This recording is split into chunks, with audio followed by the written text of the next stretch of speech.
Sa among pinalanggang Barangay Kapitan, Honorable Mauricio Francilio Jr., sa akong mga kakaubanan sa Barangay Poblacion 6 Council na adin karon ang atong second Barangay Councilor Venus Saba Logroño.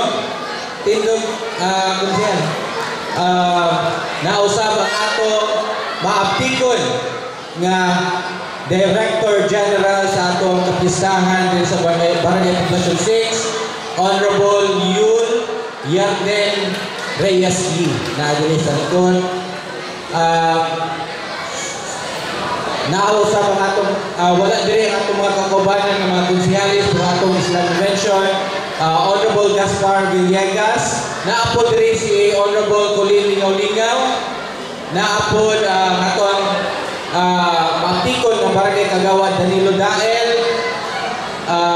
Richard Miraflor, sa atong SK Chairman Ken Nino Manangkil,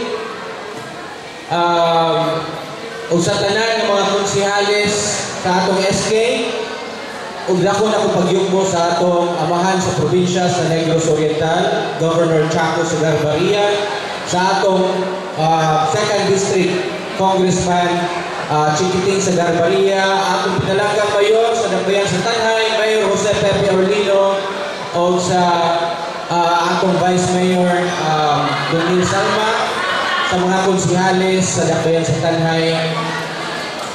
Daghan kay salamat kaninyong tanan sa inyong pagtambong diri sa among barangay, labi na sa atong mga judges na naghihilig good time aron sa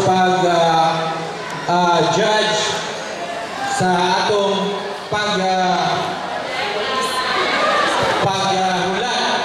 sa bago po natong Festival Queen of Ilawan 2025. Unya sa mga bisita nato coming from different part of Tanhay, coming from different cities and municipalities sa Negros Oriental, welcome sa among Festival Queen of Ilawan 2025. Kani nga activity among ginabuhat every year aron sa pasalamat sa mga grasya nga nagawat, ilabi na sa pagsaulog sa among mahal na patron, Senyor Santo Niño.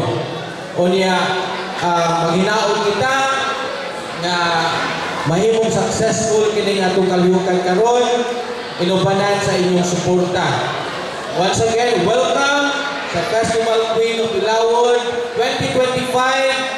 Mayong gabi o Viva Senyor Santo Niño. Daghang salamat.